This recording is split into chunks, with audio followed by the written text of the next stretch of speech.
Okay. Let's pick up with Captain Video. Um, how would you describe the character of Captain Video?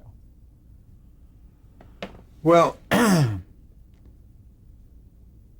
he was aware of the whole world and the evil influences in the world, and he did his best to take care of that. He had a ultra uh, villain, Dr. Paulie, who had his own genius and was trying to steal my secrets. But Video was a rugged guy that would take on any situation to help somebody. And so he's a good model for kids that were watching the show that way. And he was a good model for the Ranger. And he was a very steadfast, right-thinking person. I think it's why that show, which was put on to attract children, but eventually it had an equal or even more adult audience. And I get, on the average, 6 or 7 letters a week now requesting a picture or a signature or both, but for somebody they know who was a fan of the show when they were a child.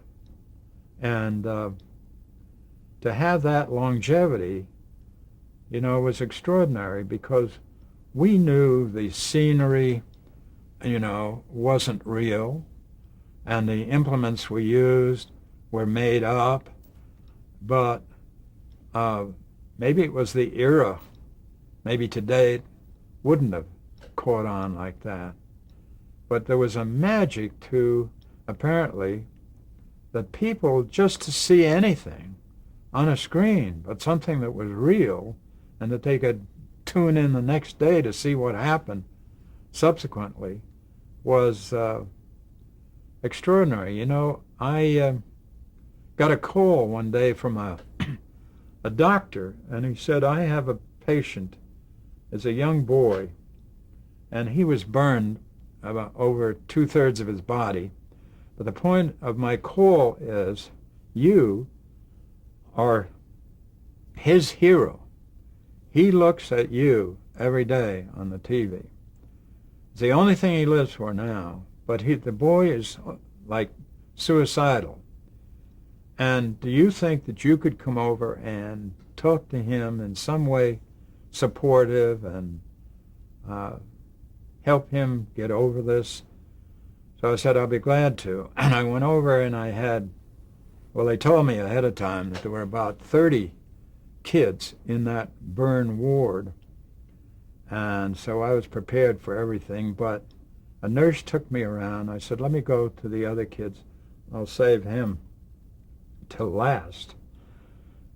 Because I looked over at this boy there, and he recognized me as Captain Video, and I know what he was going through. How the heck could I be there? But anyway, I talked to the other kids, and I gave him a Captain Video ring and a picture. But then when I got to him, I said, I understand that you won't eat the food and you won't do what the doctors tell you. Well, let me ask you something. I said, would you like to be one of my Rangers? If I had said, get up out of this bed, he would have tried. So I said, all right, you can be it, but you got to do this. You got to start right now doing what the doctors and the nurses tell you to do, and I'm going to check up on you. So meantime, here's this ring. That's a Captain Video ring. And here's my picture. Well, when I left, I said to the nurse, I hope this does the trick.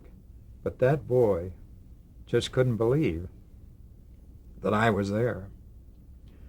So I checked back on him regularly, and he did an about face and got out of that attitude and that condition just because of a television person that he saw that walked into the ward, you know. Did you come in character? Did you come dressed as Captain Video? Oh, yeah, Okay. sure. I had another episode. Well, this gets ahead. But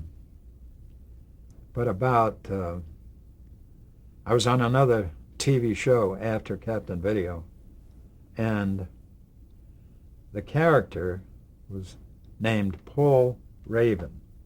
This was on Love of Life, right? Yeah, on Love of Life. And I was on my way to rehearsal and going across the Triborough Bridge. There was no traffic, and I was going like 80 miles an hour. All of a sudden, there was a patrol officer in my mirror, and I pulled over, and he got on and came up. He said, "You know you were doing 80, don't you?" I said, "Well, I'm sorry, but there was no traffic," and I said, "I'm late to rehearsal, so I thought I could do it." So he got the book out, and he's writing, and he said, "Oh, you're an actor, huh?" So that was even worse. But, so he's going along like this, and he said, "What show?" Like he didn't believe me, you know, and I said, "Well, it's a show that you would possibly never see because it's on in the daytime, you know." He said, "What show is it?"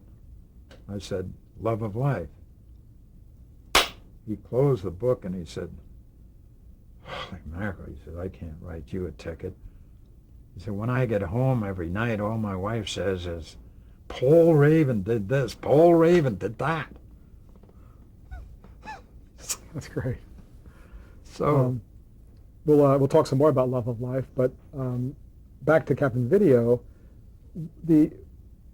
What was the concept? I mean, was Captain Video a man who just independently decided to save mankind? I mean, was he a rich guy, or was there sort of a backstory to it, or it just hit the airways and there was really no explanation needed? No explanation. You accepted the fact that he had this mountain laboratory where nobody could cross his path, but he could exit it whenever he wanted to.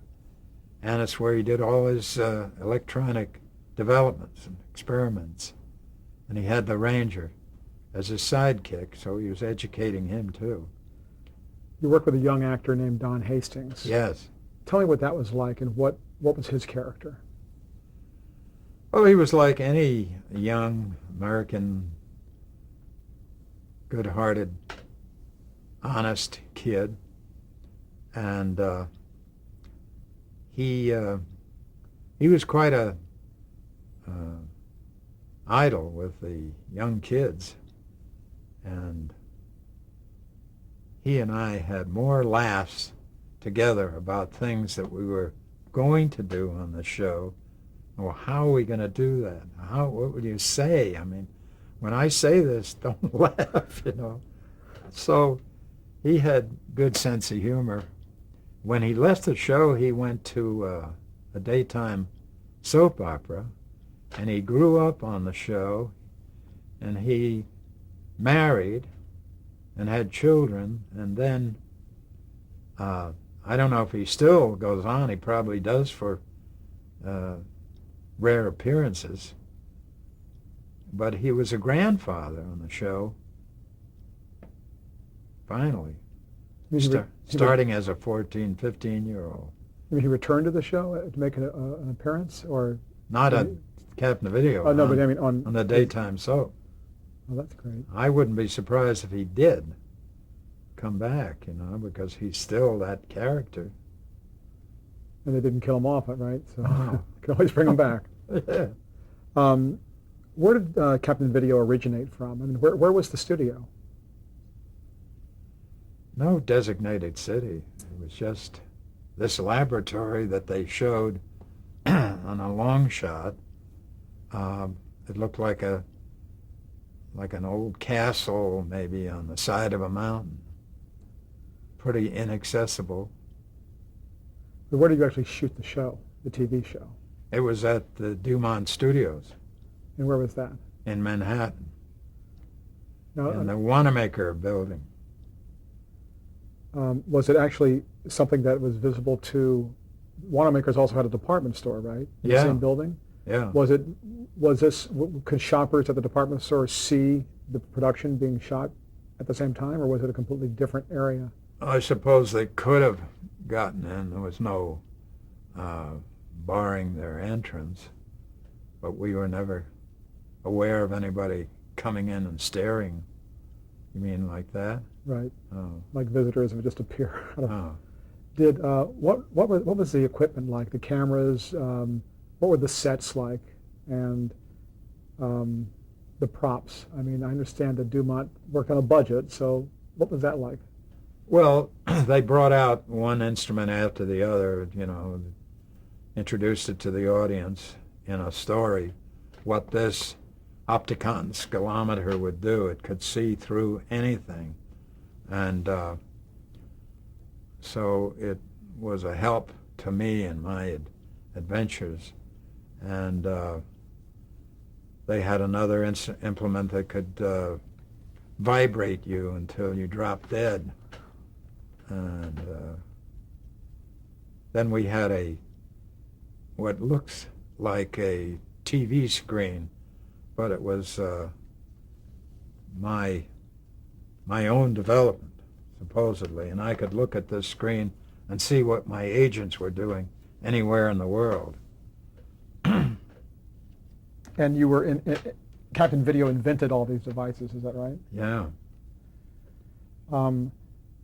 Were the Dr. Pauly was always trying to get the secret of the weapon. and he was the evil. He was your enemy, right? Yeah. Oh, yeah. What about rehearsing? The show was done on a daily basis, correct? Yeah. So did you rehearse, and what was that process like if you did? I mean, tell me about getting the scripts and when you first saw them and that process. Well, we'd come and the director had the scripts and we'd sit down and read them first, everybody that was in the show. And then the director, Larry Polachek, if memory serves me right.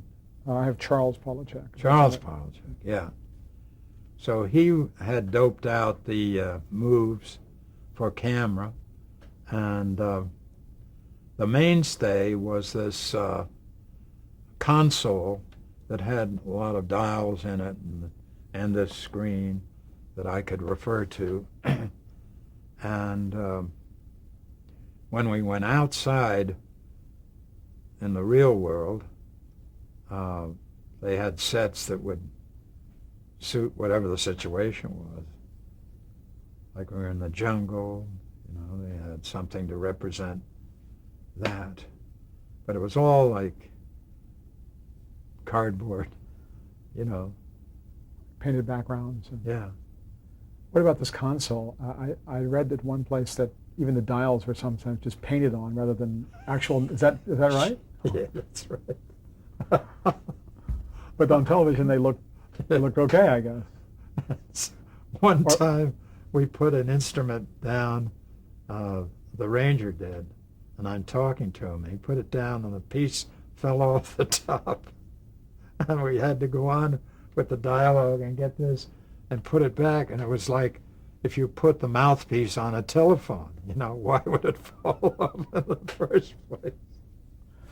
How did you handle that? You just did it and went on with it as if nothing happened? Yeah. You couldn't really draw attention to it, right? Did you, at the same time you were doing Captain Video, were you also working in theater? Yeah. I did a play with Mae West, was a great performer. And my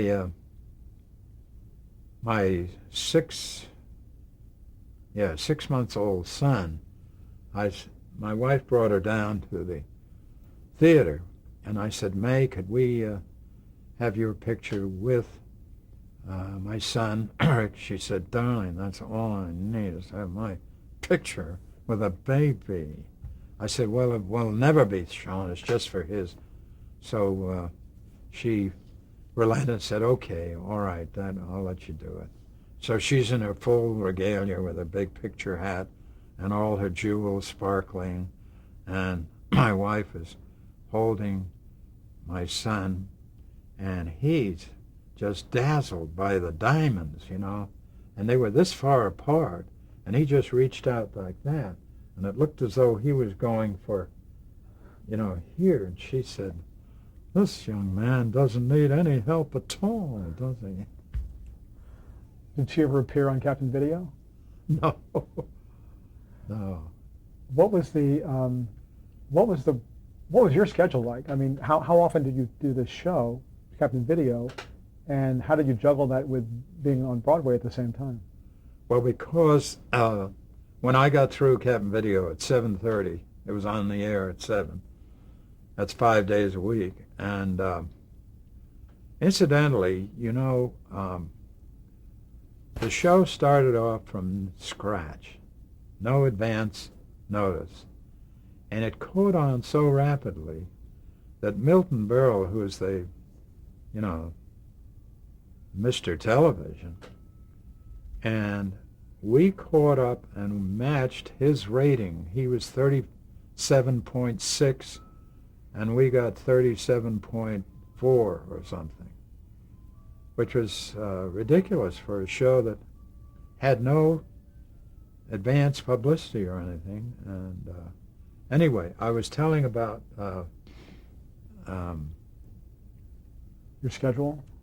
Yeah. How you juggled Yeah. theater and... I had a cab waiting outside the studio and jumped into the cab in my Captain Video uniform. We went up Broadway into the theater. I jumped out and I go in and changed into my costume for that show. I played Captain Cummings, which was the part that Cary Grant played with Mae West when she did a movie of it. Anyhow, the stage doorman said, oh, Mr. Coogan, this man here would like to talk to you about, he wants your picture with Mae West's picture in a magazine. So I go up to the guy, and he's saying, yes, because Mae West is going to take this. And he looked at me, and he looked at my Captain Video outfit. He forgot everything. And he said, Captain Video, what are you doing here? And then he caught on, because I said, I'm playing in this play. So he had to adjust his whole thinking about believing this character. So he said, let me tell you this. You got to come to the Downtown Athletic Club. You won't believe. These are big businessmen, bankers, and whatnot. We get our drinks, and we go in, and we sit down, 7 o'clock. What do you think we're watching? Captain Video. So he was willing to admit that as an adult, he was okay to watch this kid show. Did that have an impact on you? Did you from then on think, Yeah. I'm not just playing to kids, but... Yeah. But like I would come home, we lived on 93rd Street in Manhattan, and there'd be a mob of kids waiting around because they knew this is where I lived. And one would tell another, and the crowds got bigger and bigger every day. A fellow who lived across the street wrote a play about the hero on a kid show and his relationship to children, because he saw, looking out, what happened to me every day. And I never saw that show. I wish I had. Whether his hero was, negative about the children or welcomed them or what. But I dreamed up a song that time to have them do something in unison. And so I taught them the song, and eventually I'd come home and I'd hear the kids. They were singing the song. And we used it in Captain Video Christmas Day parade, like the Macy parade. This is for Bambergers in New Jersey. And I've got a picture which shows me out on a balcony on the second floor and looking out over all these people. And they had previously been given the sheet music, which was very simple. I could sing it here, but you wouldn't want to hear it. We'd love to hear it. Oh? Well, it was where Captain Video Rangers, all his gallant crew, when there is trouble, we know what to do. We're loyal to our country, faithful to our God. We put down the bad men wherever they have trod. We are brave, we are kind, we are strong and true. If you ever need a friend, we'll be one to you. We're Captain Video Ranger as we march along. Come on and join us, come on and sing the song. Very nice. And easy to remember, too. I bet a lot of kids sang that. Yeah. Did it ever appear on the show? Or Never did it on the show. They didn't, the producers didn't know about it. But I also, had Captain Video rings made, so when I did personal appearances, that was all out of my pocket. The producers weren't in on that at all. But I thought I ought to have something, you know, a memento that the kids could have. So I had my picture and the ring. that makes me think of budgets and money and Dumont being one of the very early networks. What was it like working at Dumont? Well, it was all on a shoestring. And I still can't believe, except the magic of television then was probably even more of an impact than today, because nobody had ever seen it. When you turn the corner and you look at something happening on television, you've never seen that before, it has to have an explanation, and then you just are dumbstruck with awe. And so eventually, I guess, I had to accept the fact that that's what made the show just skyrocket from nothing. And with such a low budget, after I left the show, it went on with somebody else, and I understand they did merchandise, a lot of things from it. But I was just doing it on my own for personal reasons. Even today, there are fans of television shows who, believe the characters are real, and if they see them out on the street, they'll talk to them in the character's name. Yeah. Do you think it was even a stronger phenomenon then because television was so new? I mean, people, you talked about adults even who saw you. Did they believe you were Captain Video? Well, not in your street clothes, but then if they looked at you, you'd say, boy, you sure look like him. Yeah, he looks like him, doesn't he? You know? They'd give you that. How about and if kids? you give them a ring, they believe it even more. What about kids? If you were in your street clothes and there was a child with an adult. I said, shh, don't tell anybody. I'm not supposed to be, because you know Dr. Pauly, he could be right here in the vicinity, and they'd go to each other, yeah, shh. Right. So you brought him in as if you were in disguise. In a way, right? Right. That's great. That's great that you took it to heart and you actually were kind of true to the fans, to the children. Sure.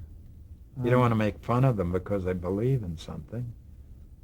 Because he was a good character. Did live television present other challenges that wouldn't occur later in terms of, tell me about some more of how that was like when you were actually shooting the show, or some of the challenges of live television. Was there one primary set, or did you have multiple sets? Yeah, we had a primary set, and then when we went outside my laboratory, we had those sets. But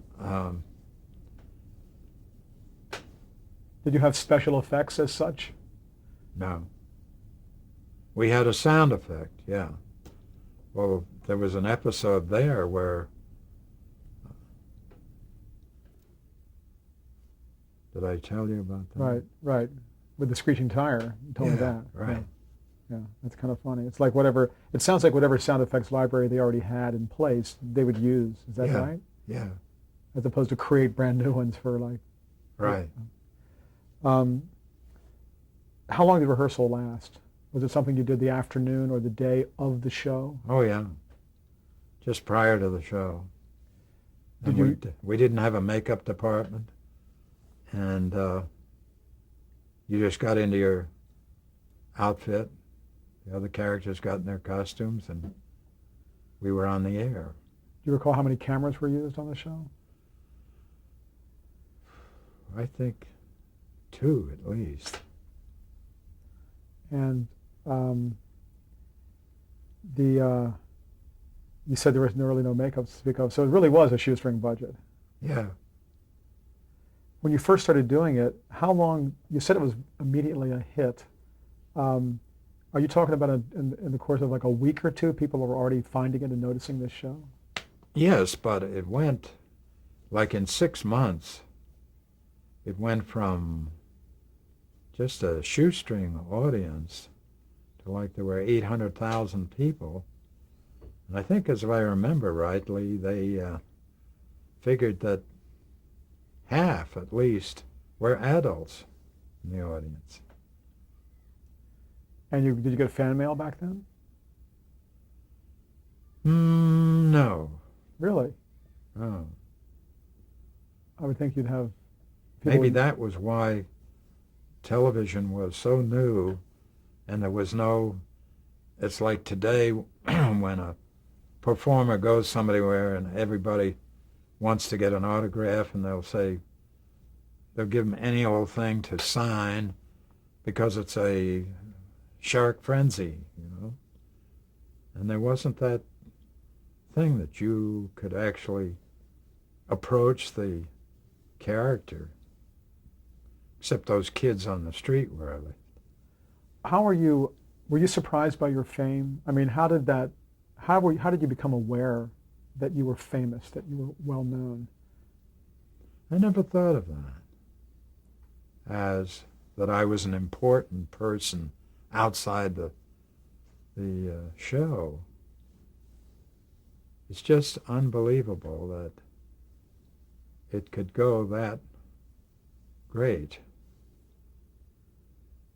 Okay, we're going to take a pause here and change tape. Okay.